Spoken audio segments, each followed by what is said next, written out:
Snapchat, what's going on? We're doing a little ice cream run tonight. Actually, I'm meeting Robin now on my own. Oh my golly gosh. These seat warmers, let me tell you. These seat warmers, best in the game. My bang bang, very warm bang bang.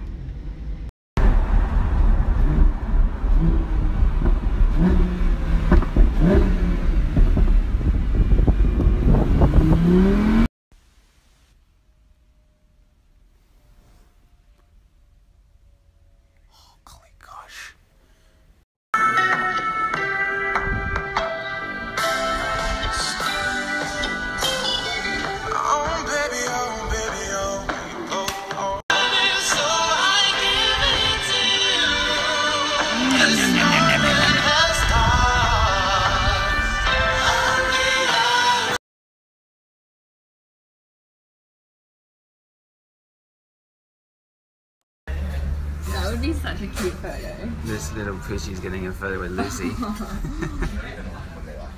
Oh. Yes, this is another Poochie taking a photo with Lucy. It's the dog's day out.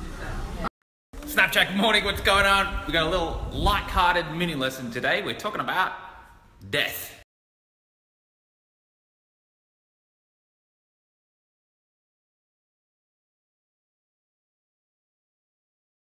Okay.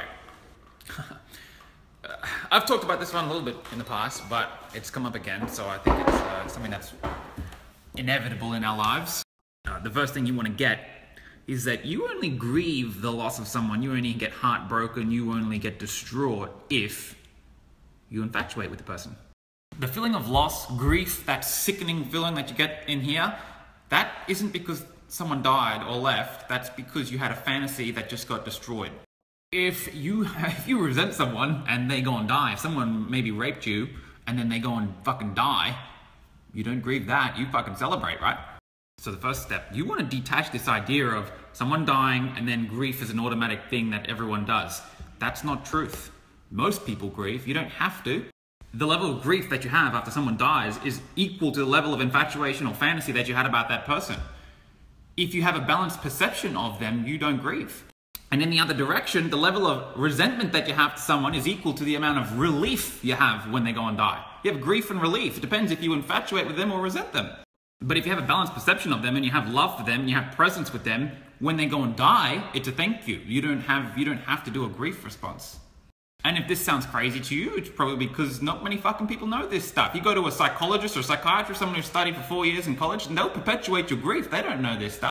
If you had a really big fantasy about the person and you've got the ridiculous grief that's debilitating, you can't even function, you might go to someone, they might put you on medication for it. That's fucking crazy. No one needs to grieve more than 3 hours. Anything that happens, you can break through it within 3 hours. I've seen it happen. I've done it myself. There's a science to it. I don't know if I've mentioned it on social media. Literally very recently, one of my very good friends passed away. And I used this science and there's no grief. There's a thank you. There's a thank you for growing up together. Thank you for our time together. Thank you for all the memories. Thank you for passing when you did, the way you did. I saw what was happening in the dynamic and you had to go when you had to go. Every single trait that this particular friend was bringing into my life was fulfilled by other members of my social dynamic. When someone passes and takes away traits, those traits will come back. They'll be conserved by other means. And when you start to see other souls taking up his role in the dynamic, you have presence with him. And you start to stack up all the benefits of the traits arising into your life in the new form. There's no grief. And then you start to look and observe to see how the death is affecting other people who are then forced to look within and look at themselves and then pull out parts of themselves that they may not have wanted to talk about or acknowledge. And you see how it kicks their ass into gear. It breathes new life into them. Life's taken away, life's brought about. The conservation of life, conservation of traits. There's order to this thing. And when you understand the rules of the game and you apply them and you transcend the emotional oscillations that are unnecessary and usually debilitating, you can stand back and observe what's happening in awe. You think, holy shit, there's an order here. You feel like you're part of a bigger thing. There's a bigger game in play, right? So, my advice, if you are dealing with a grief or a loss or a death and it's really affecting you, please get to Breakthrough Experience. If you attend the Breakthrough Experience, Demartini's my mentor, by the way. He runs it 40-something times a year, every weekend, pretty much in all the continents. If you push through and do the work and take it seriously, you will I guarantee you'll get a result. You have to kind of see it to believe it, right? On the Sunday, they do grief resolution. So they go around the fucking room and they say, who's grieving the most? Who's got the most fucked story of someone just dying tragically? We vote on who's got the worst story. And then they get on the stage and they do a breakthrough live in front of you. And when you see it, you can't really think the same way ever again. One of the ones that we went, there was actually a psychologist in the room and their specialty was grief resolution. Their job was to help people with grief and they didn't even know about it. And when they saw what happened, they thought, fuck, my whole job's fucked, my career's down the toilet. I can't believe what I just saw. You need to see it. When you see it, when you know it, and when you've done it, and when you believe it, your fears fade away, right? When Robin died, we know what we're gonna do. If one of us died tragically, we'll go to the breakthrough. We have contingencies for that. Parents die, if we die, there's contingencies in place for that. There's no fear. Fear cannot rule us then because we already have a plan in place for it.